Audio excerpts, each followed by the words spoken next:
All Hit Radio.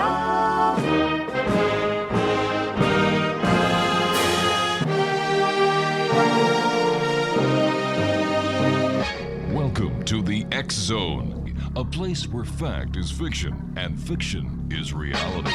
Now, here's your host, Rob McConnell.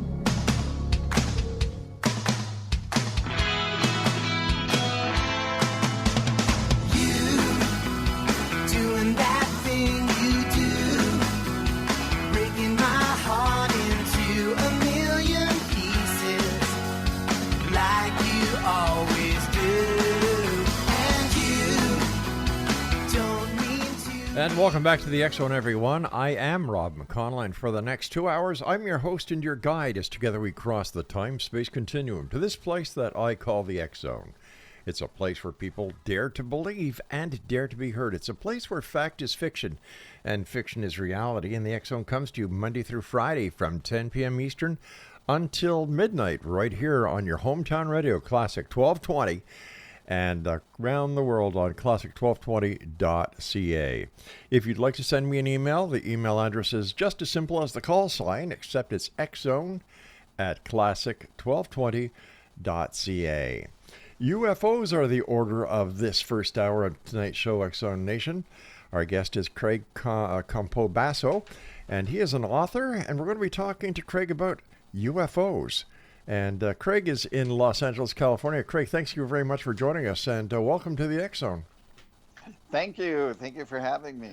Craig, how did you get involved with UFOs? Well, interestingly enough, I when I was 26, I had a major spiritual awakening, which sort of gave me this impetus to learn really about what was out there in the universe. Never really had quite thought about it before. And so I just started delving into lots of books. I used to spend a lot of time at the famous Bodhi tree in Hollywood. Sadly, it's no longer there. And then I started meeting actual contactees, started going to conferences, met a lot of the ufologists, started going on investigations with them. And I started when I was 26 and I'm 64 now. So I studied and read loads of books on contactee cases where people from Earth here were having face-to-face contact with extraterrestrials. So I just found that fascinating. And, you know, each case brought a whole cavalcade of just information about these different worlds, the people, their customs, you know, things of that nature. So now, Craig, you're just not a ufologist, somebody who writes about UFOs, but you're also an award-winning filmmaker and Emmy-nominated casting director. Yes. I believe your first commercial that you landed was for McDonald's doing their McDonald's chicken sandwich. It was, and I've never seen it. I mean, I did it when I was really young. I was so excited to book a national commercial. Right. And but I never saw it. It never aired in Los Angeles. It aired everywhere else but here in Los Angeles. So yeah, but that takes me way back. I always say to everybody, you know, if you can find that commercial, I really want to see it. Hey, listen, I have to ask you, did they give you any free samples? No, you know what they do is they bus you to the city of industry where they have a fake McDonald's for shooting, right? It's just a big giant building. It's a set, and that's where you go and you film the commercials. I don't think we ate the food because I'm sure, I don't even remember. I just remember serving it to a customer. Wow. Right? So, yeah. You know, when you say they bus you to the set, my God, that's McDonald's. Why didn't they fly you first class? because it was only a couple hours away. Okay, you're more than gracious with them than I would be. All right, listen. Do you believe that there is in fact a UFO cover-up? That there is a truth embargo perpetrated and carried out by the government when it comes to UFOs? Well, I mean, that goes we're going way back, to even pre-Eisenhower, where it was covered up. And I've had lots of conversations with Steve Bassett about Oh this. yeah, Steve's a good guy. And yeah, he's great. And it really it started, and then what they do is they propagate making humor of this and making fun of contactees and things like that. And so there really was there's been a cover up in many different areas where they had paid influencers who would go out, and if somebody saw something, they would say, yeah, no, what they saw was swamp gas. I mean, it's like the most ridiculous answers, that you ever heard of. But, Steve and I did a show with Steve, and I researched the government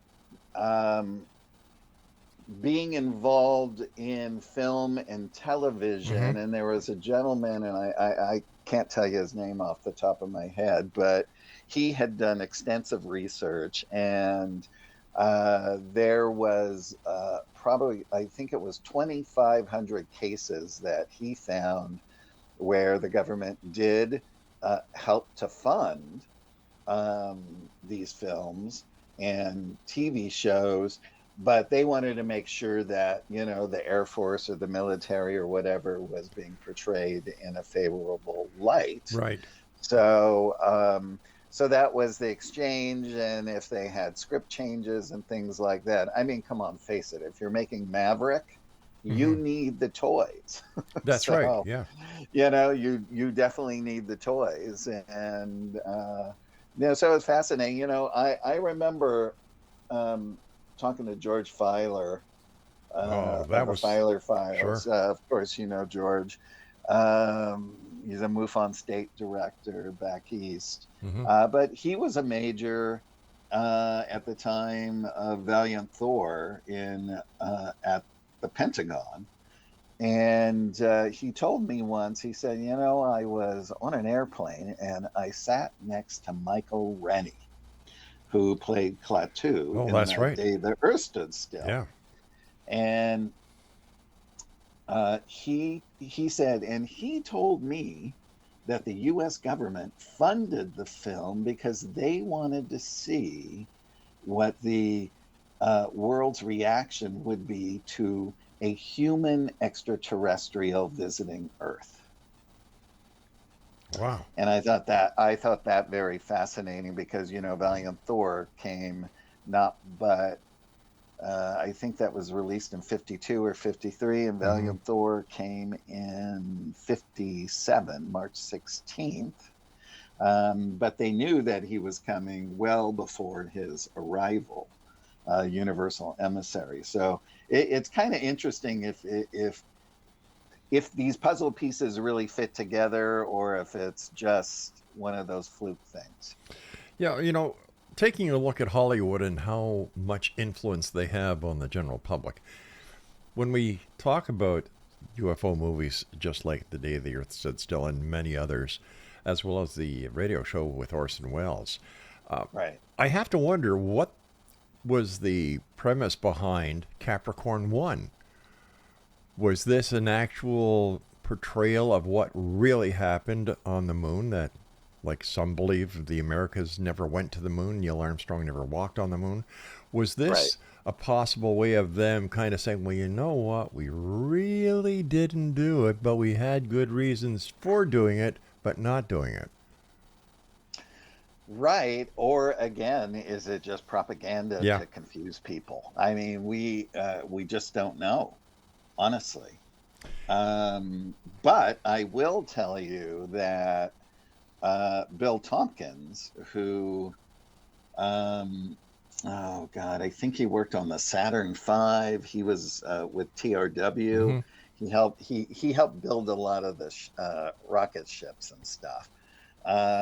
He said that when he was working there, that he worked with Nordics from other planets, Right.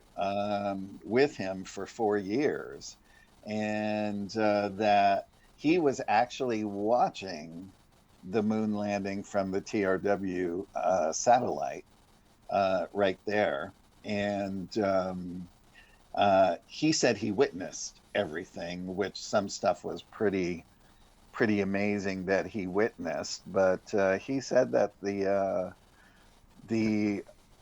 Nordics actually came to help to assist to build Navy starships so that we could join the Nordic Navy to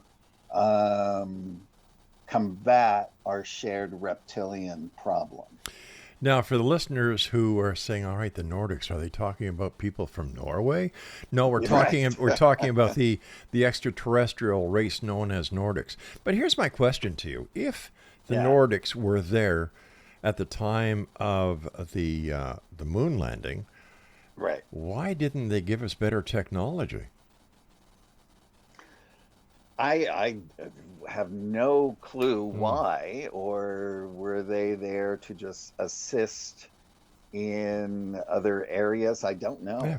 I really don't know the answer to that. Yeah, it's just like people who talk about reverse engineering, and I'm saying, well, gee, Right. if reverse engineering is real, shouldn't we be further advanced? Why are we still using solid rocket fuel? Why are we only staying beneath the Van Allen belt with the ISS if, the technology is and has been made available to the U.S. government and other governments of the world by the ETs? Just many questions that still perplex me after doing the show for 30 years. Or do they have it and are just not showing it? That's the other side of the coin. That's the other side of the coin, and they're not going to show their cards because of the other countries. So... But what makes us think that it would only be the United States of America that the Nordics and other races would work with? Well, I think it would just boil down to what would be best for humanity in that moment. Okay. I would assume that they would be working with other nations as well, right? As long as it wasn't being used for bad purposes, because anything created is got the good side and the bad side. Hey, listen, Craig, you and I have to take our first commercial break. Exo Nation, our guest this hour is Craig Campobasso, and we're talking about UFOs. When we come back from this break, we're going to talk about the book that he wrote about MUFON, about reptilians, about all the different races. Fascinating topic, fascinating guest, fascinating show. This is the X Zone, a place where people dare to believe and dare to be heard, Monday through Friday from 10 p.m. Eastern until midnight, right here on your hometown radio, Classic 1220, and streamed at classic1220.ca. If you'd like to visit the official fan page of the X Zone radio show on Classic 1220, www.xzoneradio on classic1220.ca.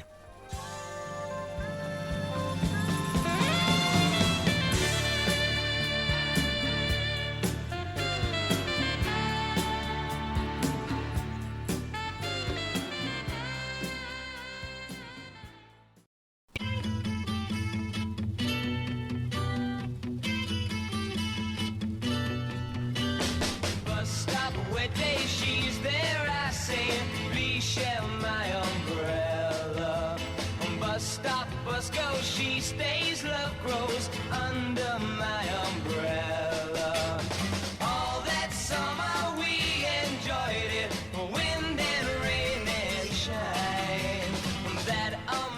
Welcome back. This is the X Zone on Classic 1220, streamed around the world on classic1220.ca. We're talking about UFOs this hour. Our guest is Craig Campobasso. That's a mouthful to say sometimes. It is. Yeah, and Craig, thanks very much for joining us and taking time out of your very busy schedule to be with us tonight here. Absolutely. Let's talk about your books. UFO Hotspots. Right. Now, this is a MUFON book, the Mutual the Mutual UFO Network. How did this book come to be about, and are you a member of MUFON? Well, the book came to be is I had written a prior book for MUFON called The Extraterrestrial Species Almanac, The Ultimate Guide to Greys, Reptilians, Hybrids, and Nordics. So they wanted me to do a follow-up book right away, and they already had the idea. Back then, they were calling it the UFO Bucket List, which what they did is the head of MUFON sent out to all the state directors to nominate their favorite UFO hotspots.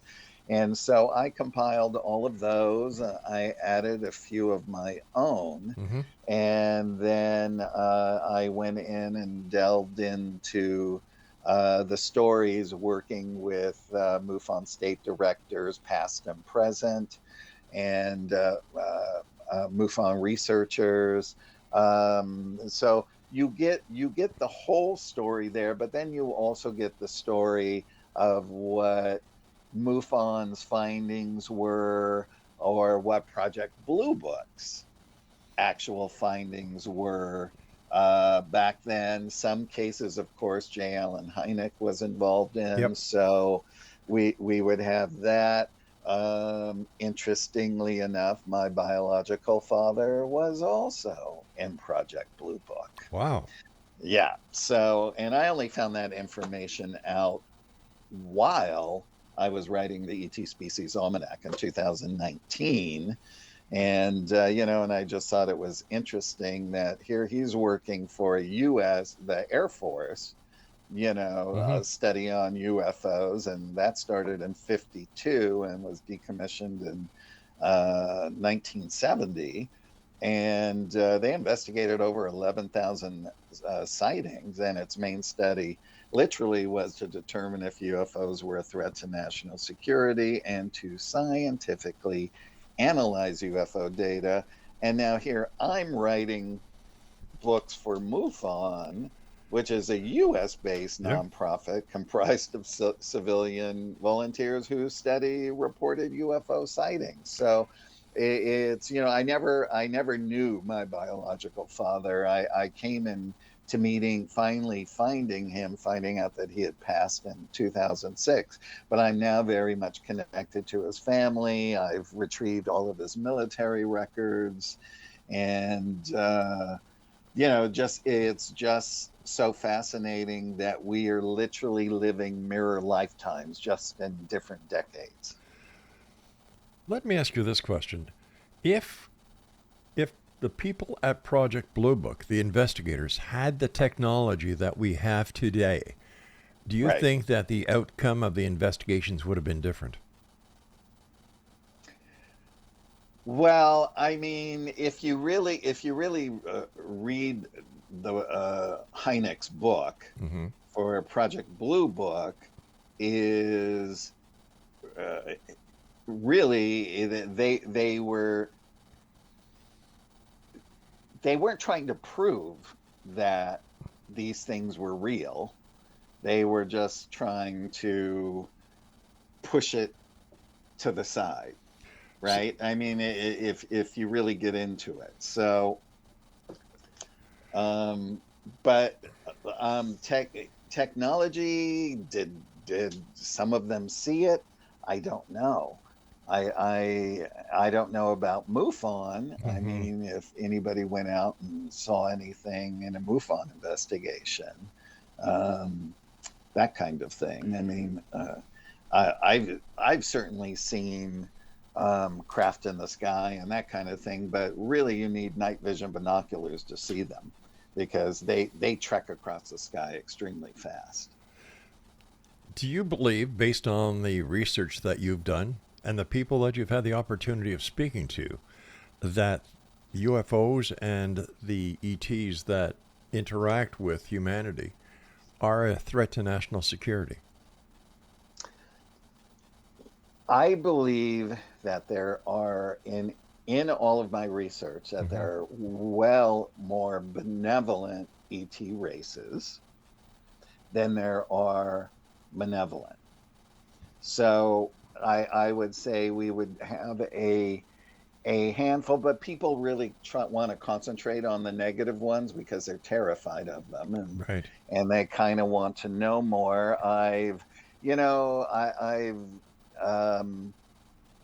It's interesting because I'm friends with, and I've talked to like Yvonne Smith, for instance, who's regressed thousands of people who have been abducted, and she says in the beginning stages, they're absolutely terrified because they don't know what's going on. Yep. Right. But as they grow into it, they realize that this has been a great experience, that it's a learning experience, and that they have actually spiritually grown. There's been cases where there's been abductions by insectoids, right? There's a whole case called the Allagash abductions. And some of those guys many years later came away with large gifts, right? You know, somebody might all of a sudden just be proficient in ancient history or things of that nature. Or you take Calvin Parker, from the Pascagoula incident, who was like, I mean, I've met Calvin so many times over the years and talked to him because, I did put the Pascagoula incident in the UFO hotspots. And I mean, his experience with this evil female alien was so horrific that he will not speak about what she did to him. It was that horrific. If I'm not mistaken, Calvin just passed away. He did, yes. We did. He was a gentleman. I had him on the show a number of times.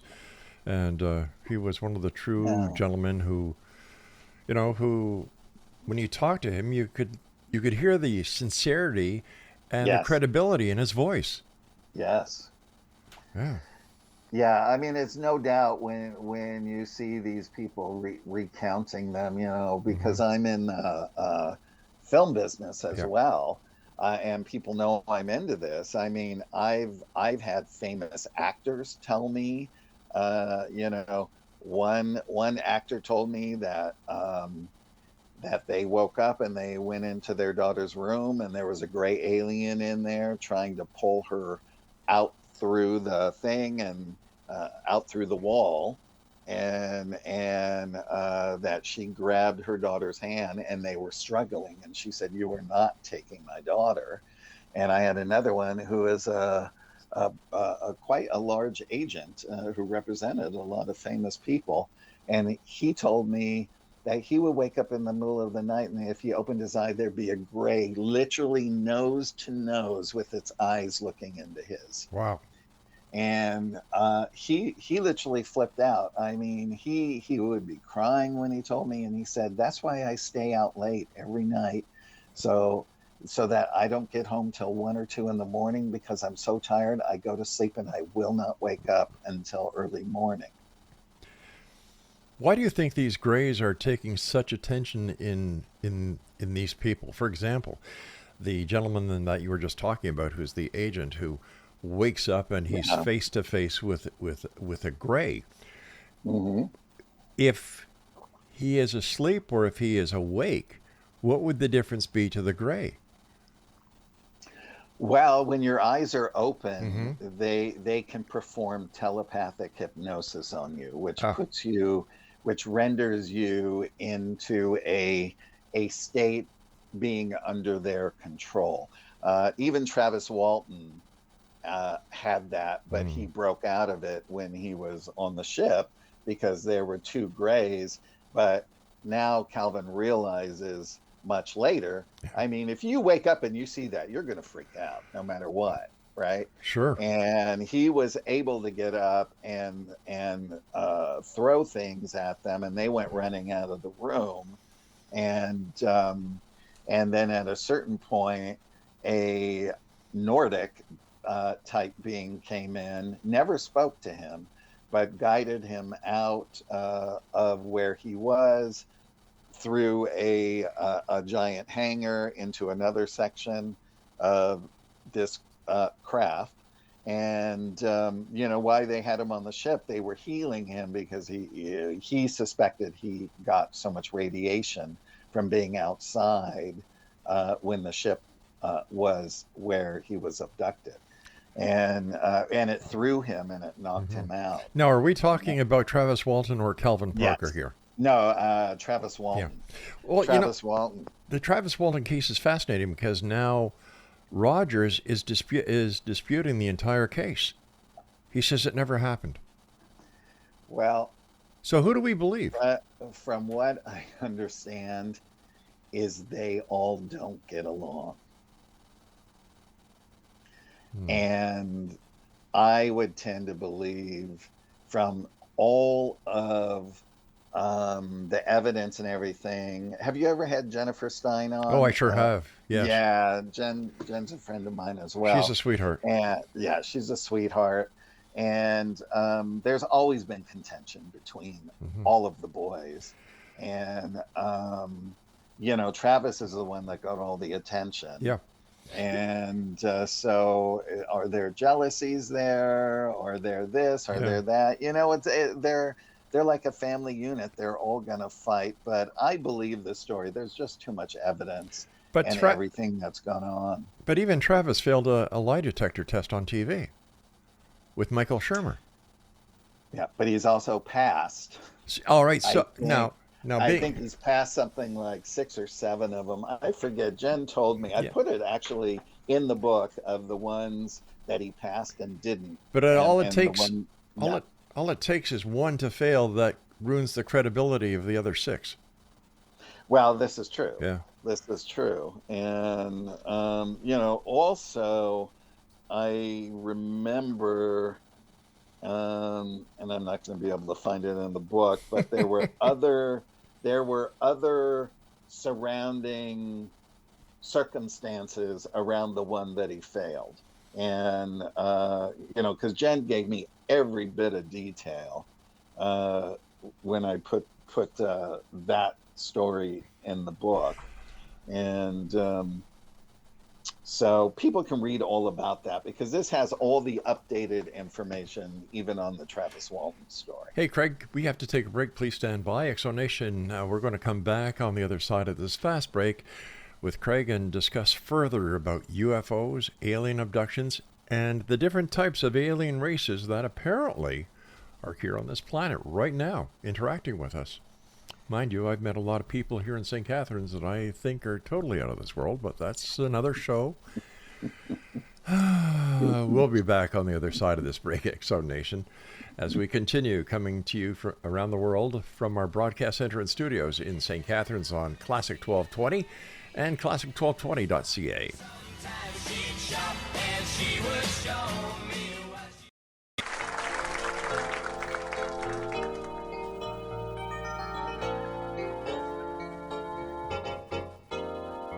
Well, I just got back from Roswell, where the aliens have been. And if you ask the feds the cause, well, they'll only lie again. Now I'm hunted by the gumshoes, and I'm wanted by the cops, 'cause they think that I might be the guy making circles in the crops. And I know that there's a conspiracy from the voices in my head. Elvis lives, that's clear to me. It's McCartney who is dead. And if the Mars men should come again and take me, I will go. I will take a trip on their rocket ship. God bless the UFO.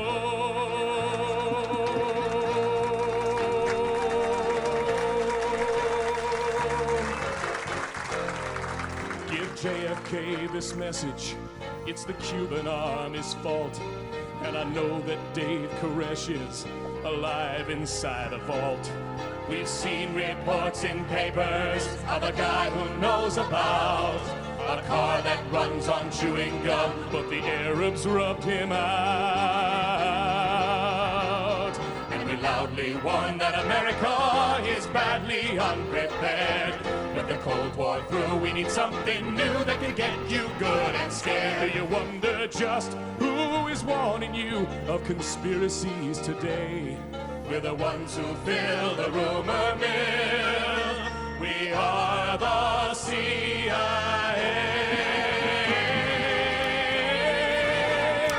And welcome back, everyone. It's nice to hear a Gus chuckling when I play that song. You know, Craig, I remember playing this song, it must have been about, for the first time, about 14, 15 years ago. I really can't remember. And the next day I got a very short email that said, in your song, it said I was dead, but as you can see by this email, I'm not. Paul. Oh my God. I said, oh, okay, I've got that email framed somewhere. Yes. Let me ask you, where is the most visited UFO hotspot? Is it Roswell, New Mexico, or is it somewhere else? Well, I would say the most visited, do you mean in the sense of where most UFOs are seen, where you're guaranteed to see a UFO if you go, or one where people go and visit hoping to see a UFO? Where would you suggest the mecca of UFO sightings where people can go and actually see a UFO would be?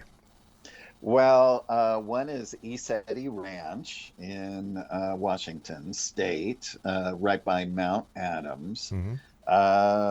There's a supposed base under Mount Adams, and I've been there, and many people I know have been there, and you will always see something up in the sky, and the ships come and perform for everybody there.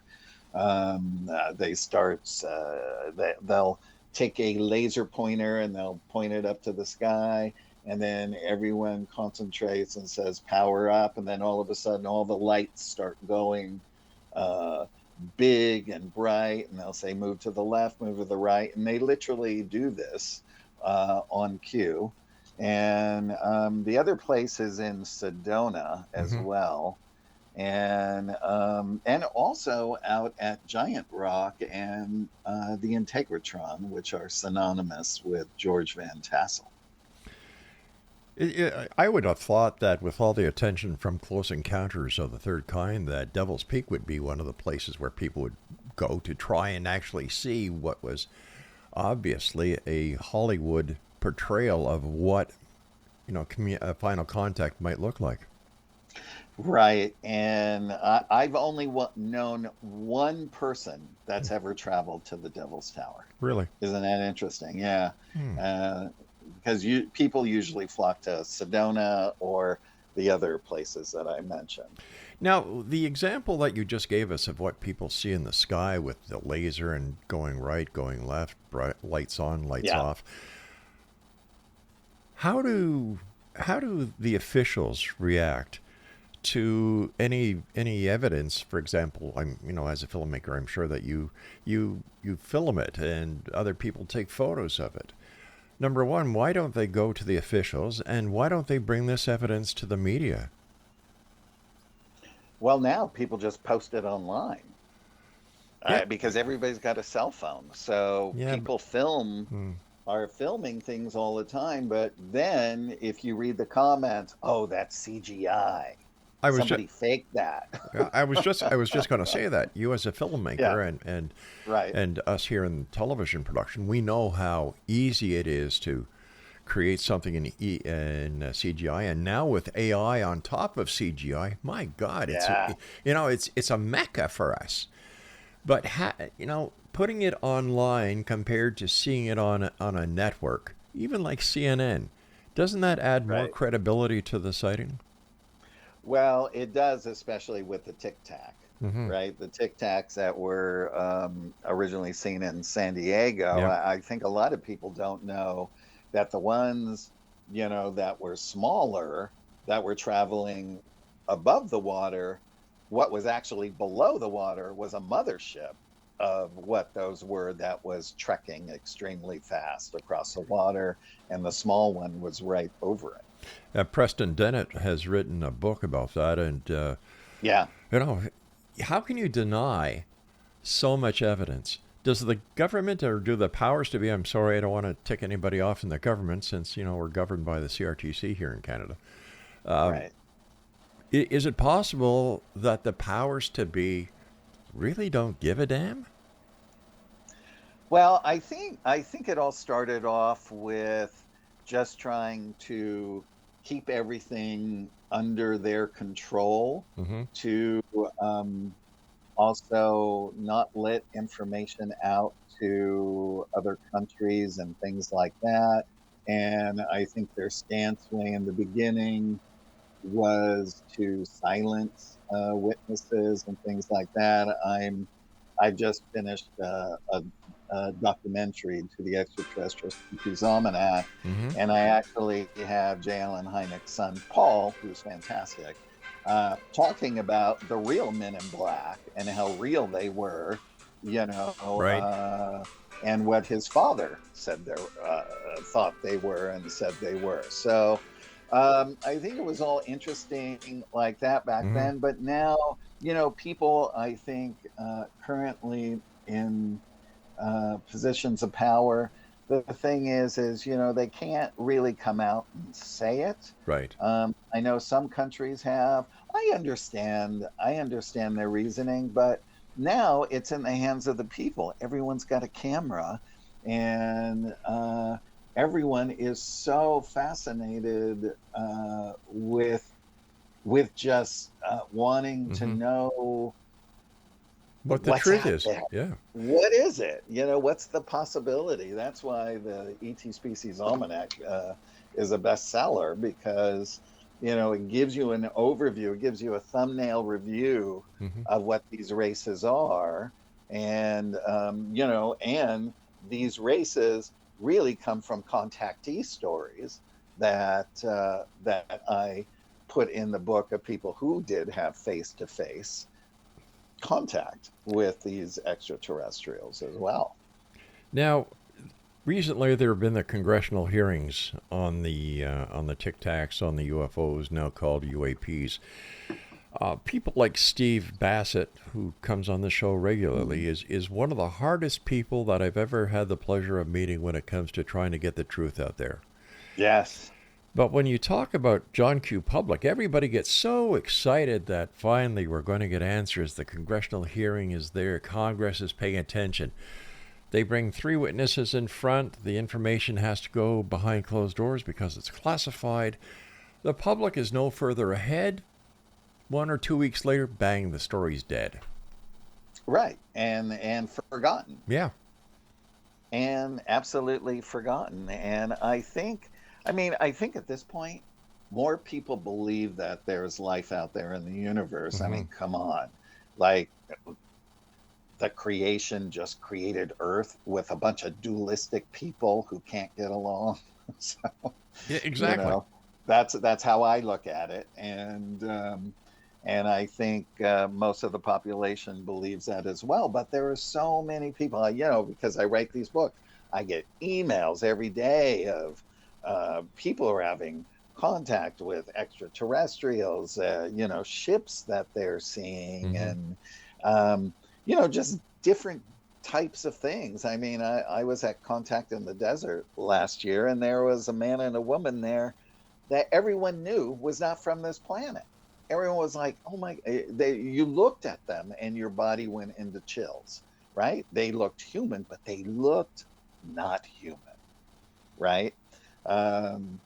And I remembered seeing them walking, and I was just like, yeah, they're just definitely, you just knew in your bones, right? And everyone was talking about it. That's why it's fun to go to the conferences, because you never know what you're going to see. Or who you're going to see.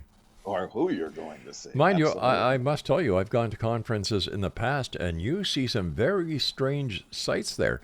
And I think it's the strangest sights that puts the rest of society on the part of, whoa, do I need to wear tin foil? You know, because there's a lot of strange people out there who I think take the ET experience or the UFO genre to fulfill a need in their own little world. And these people, in my opinion, some of them have never had an encounter, but it gives them some sense of being.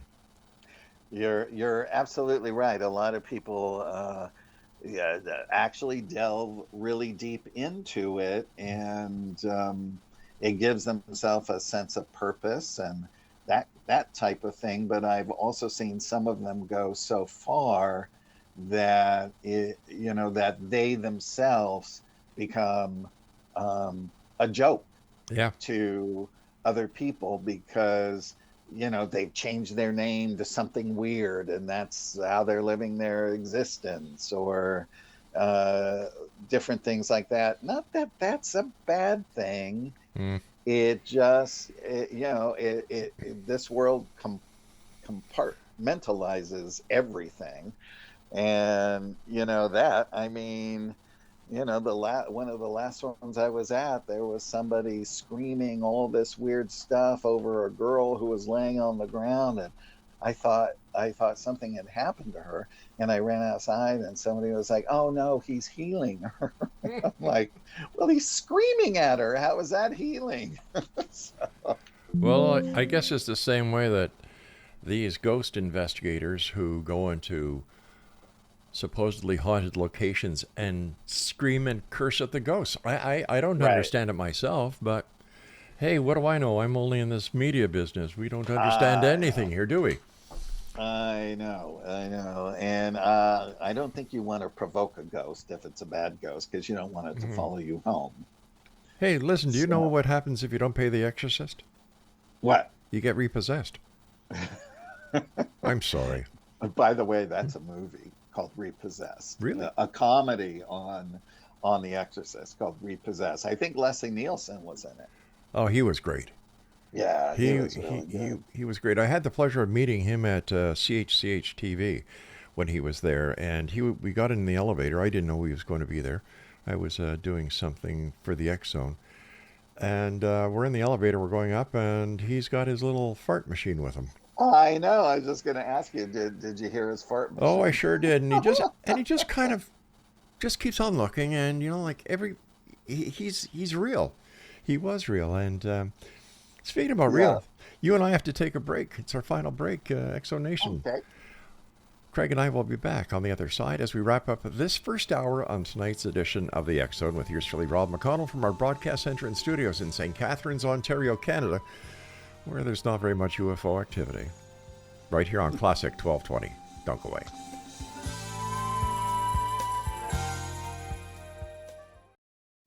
I'm Rob McConnell, and welcome to the X Zone, a place where fact is fiction and fiction is reality. Today on the X Zone, are people really being abducted by aliens?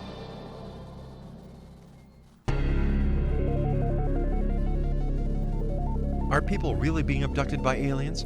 Well, if you were to ask 9-year-old Ryan from Port Colborne, Ontario, he would show you the marks on his hands and tell you about the night he was teleported from his bedroom into a hovering UFO over his home, and about the experiments the aliens conducted on him. Dr. Roger Lear, a medical doctor in California, has extracted 11 implants from people in Canada and the United States who have only one thing in common.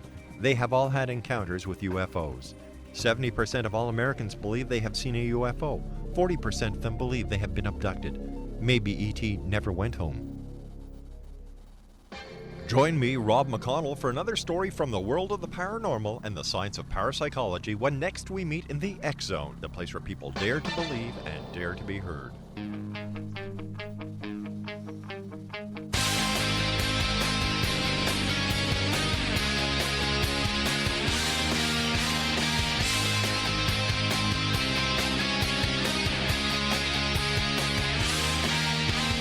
I'm sick of being alone. When are you coming home? Just a glimpse of your face. I can remember smelling your hair. I'll meet you anywhere, somewhere that no one can retrace.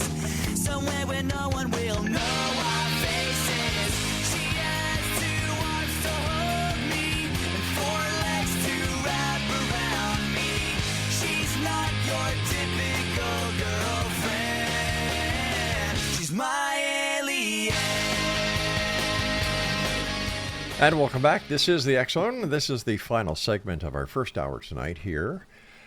Craig Campobasso is our guest this hour. His website, X-Zone Nation, is... Do you have your pens and paper ready? Yeah, I know. I'm showing my age. Autobiography of an ET.com. First of all, Craig, thanks very much for coming. I know you're very busy, and the topics that you've covered over the years. Yes.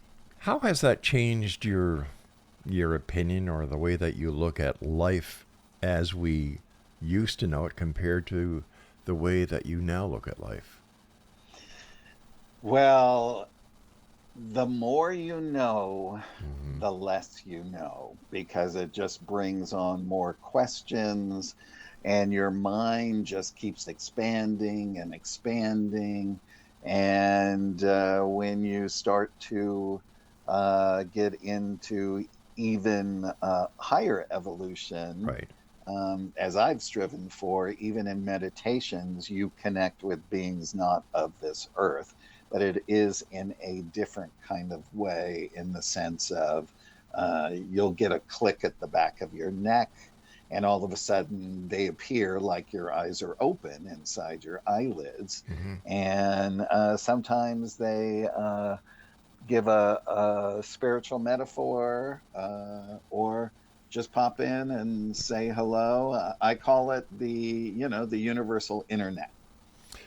There are those who believe that religious philosophies such as Christianity actually believe in aliens without even knowing that they're believing in aliens, or should we say ETs.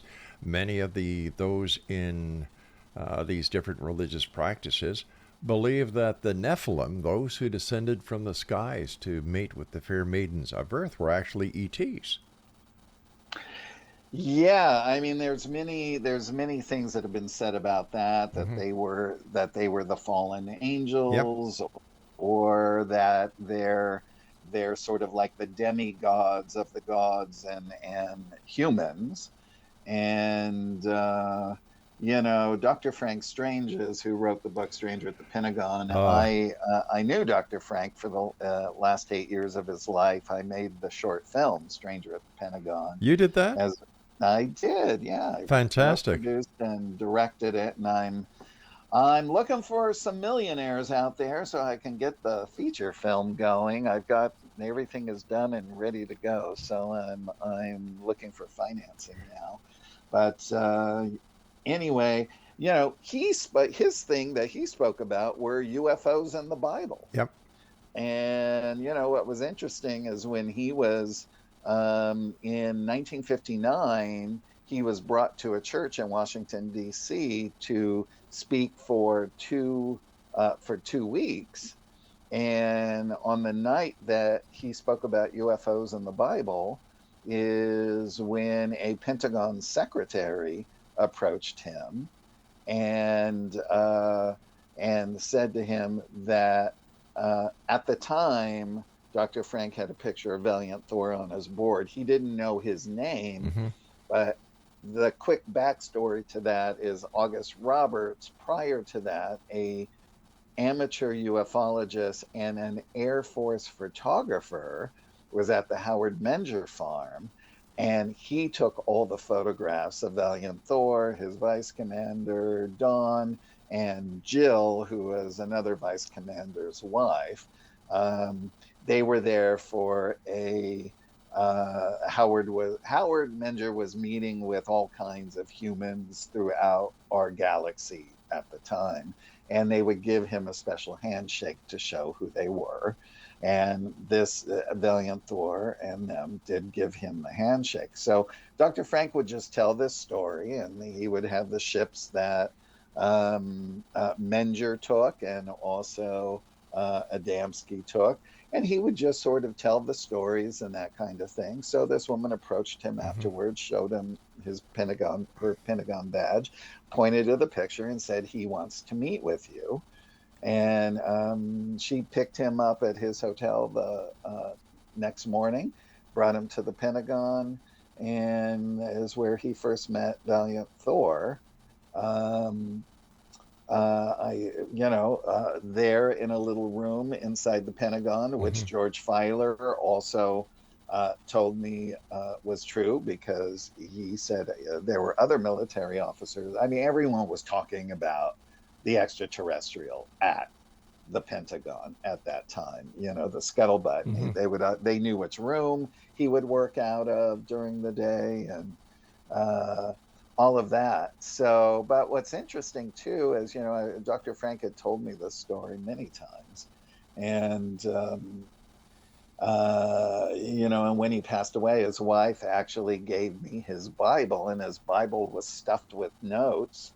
And in all of those notes was the night that he spoke about UFOs at and the Bible there in Washington, D.C., and exactly what he talked about. And I just found that fascinating.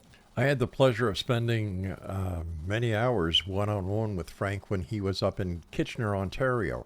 Yes. Yeah. I remember when he went up. Yeah, and my wife and I met him at the hotel that he was staying at, and we talked for several hours. He was one of the most fascinating men I've ever had the opportunity and pleasure of meeting. Yes. And he sent me a membership to his organization. Yeah. And I was he was also on the show many times, and I was so sad to hear about his passing.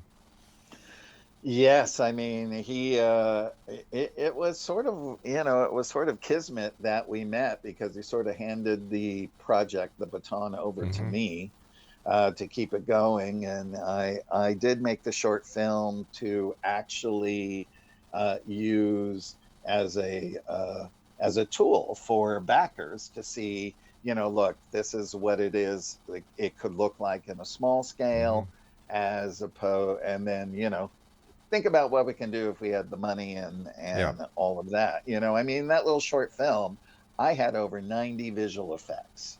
Wow. So, they weren't George Lucas level, but they were just fine for what the short film was. And to get that idea out, and it actually brought more awareness to it. There's now over 30 books written by Valiant Thor on Amazon, which are not written by Valiant Thor. It's just funny how all these things, as people always come up to me, oh, I've read all of Valiant Thor's books. I said, he never wrote a book. Don't believe it. Those are all Gray Barker books from back in the 50s. When you look back in time and look at the first contactees like George Adamski, and when the first sighting by Kenneth Arnold, what do you think? How do you feel? Well, I mean, the real birthplace of ufology is Giant Rock, and then years later the Integratron, because Giant Rock was where George Van Tassel, who worked for Howard Hughes and McDonnell Douglas, he wanted to he knew the guy that used to run Giant Rock Airport, and the guy dynamited a big hole under Giant Rock, and he lived down there. And after he passed away, George wanted a spiritual life out in the desert, so he took his wife and 2 daughters. They went and lived there, and he began meditating. Then all of a sudden he started channeling beings not of this earth. And then within a year later, he actually had his first contact with a being who called himself Salganda, and he got a tour of his ship, and he ultimately gave him the blueprints to build a building called the Integratron, which he explained he was, I think, around 600 years old at that time. And he said, so, you could get at least 10,000 people through it. They just need to walk through one door on the bottom, out the other door on the other side. All of their cells will be rejuvenated. This is how you prolong life, and this is how you stay young and healthy. And so anyway, he began to build that, and then he actually had to raise money to do it. Howard Hughes gave him 20 grand to start. But so he started having all of the UFO conventions out there. Adamski would go talk. Dr. Frank actually emceed all of them. And so all the contactees were out there.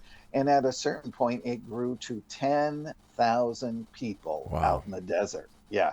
So those are great. That's the very first chapter in UFO Hotspot, Giant Rock and the Integratron. I know the three sisters that own it now, and they gave me carte blanche into the Integratron archives. But I also had another great thing up my sleeve, is I have one of the original people who was there with George in the beginning when he was channeling, and she's still alive today. And also for the Bradshaw Ranch section in just outside of Sedona, I also had a woman who actually worked at the ranch during its heyday, who had originally told me all the stories of reptilians and greys and Sasquatch and UFOs and alien abductions, and I mean everything that was happening on the ranch. And then later I hooked up with an investigator who was there for 4 years investigating with Linda Bradshaw, Tom Dongo. So you really are getting a stretch of just all of this, unique information in a lot of these places that, a lot of people never heard of the Bradshaw Ranch. Craig, unfortunately, the time has come when you and I must say so long. I do want to thank you. Yeah, well, Craig, we're going to have you back on because you and I still have so much to talk about. And thank you very much for talking about Dr. Frank Stranges. I highly respected him, and it was nice to have those memories come back and speak to somebody else who understands the value that the man brought to this planet. Yes, a lot. Thank you so much for joining us, Craig. And Exo Nation, if you'd like to find out more about our guest, Autobiography of an ET.com. I'll be back on the other side of the short break as the X Zone continues with yours truly, Rob McConnell, from our broadcast center in St. Catharines, Ontario on Classic 1220 and streamed on classic1220.ca.